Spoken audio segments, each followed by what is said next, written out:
All right, well, hello, wine-drinking people. We are back with more of what I've had to drink this week in the store. And Quintessential Wine's a company that we've been following for, well, for quite some time. I mean, we've had several people stopping in the store showing us their wines. And, you know, this is a company that has a lot to bring to the table in terms of everyday juice. They do have some higher-end stuff, but for some reason, we saw the $10 wines on this afternoon. And these wines are not the reason why I get out of bed in the morning, you know.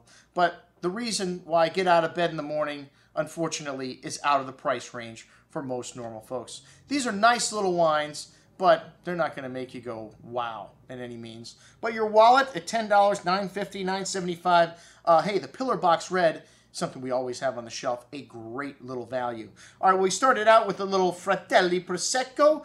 This wine kind of light, a little green Jolly Rancher kind of apple candy here, fruit, a little sour on the finish, coarse bubbles, you know, $10. I think they could have done a little better with this, but I don't like the screw cap on Prosecco either. For some reason, it's all right on other varietals, but with sparkling wine, we want to see a cork. Okay, next up, the Pinot Grigio della Venezia. This is a co-op, and this is the owners of Quintessential that own this. Bit of funk on the nose there, but some nice pear and lemon citrus fruit. Very light style with a little finish. You know, again, if you're looking for something to cook with, possibly this might be your wine. Okay, next up, the Terroir Sauvignon Blanc from the Curacao Valley. This is the folks from Undurago, Alfonso Undurago, and they sold out. This is what he decided to do, not make 500,000 cases of one wine, make 5,000 cases. Maybe a little easier to make a higher quality product there. Melon and white grapefruit and lemon citrus fruit on the nose with a note of fresh baled hay. A light and crisp ballast Sauvignon Blanc. A little spritz on the finish. A hint of sea salt leaves the tongue salivating for food. Good little Sauvignon Blanc for $10. All right, the Elsa Bianchi Malbec. Well, Valentin Bianchi was in the store years ago and he was studying English right down the street here. Really nice man. Robert Pepe Jr. from Napa Valley has been helping him out for 15 years here now. And this is a really good little entry-level Malbec. Fresh blackberry and blueberry fruit on the nose with hints of fresh flowers. Really nice, fresh, fruity style of Malbec with soft, smooth tannins. Simple and pleasant. And at $9.75, that's what we expect. All right, the Tinto Figueroa Ribera del Duero. Well, that kind of has a little rhyme to it. Tinto Figueroa, Ribera del Duero.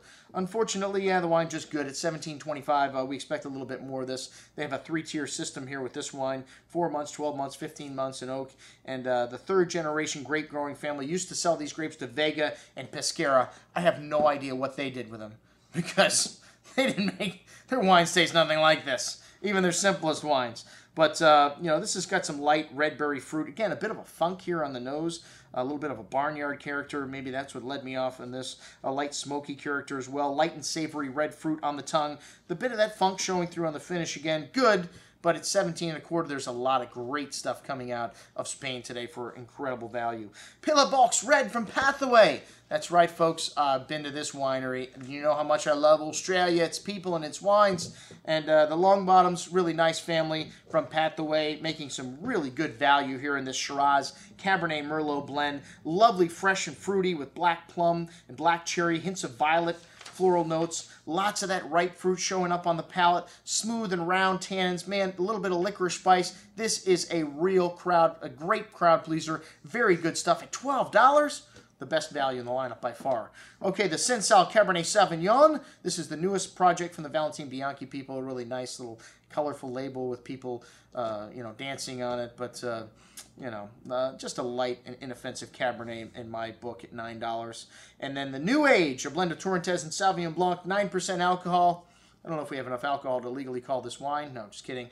But, you know, this is the rage in Argentina. This was the #1 selling brand in Argentina. Has a little bit of a quinine, kind of a ginger ale tonic kind of note to the peach and apple fruit. Nice and fruity. Nice balance, though, for an effervescent wine. Kind of reminds me of Moscato d'Asti. All right, well, next up, a good friend, Adriana Chinsky, with her own company. She just started a new company with some great stuff.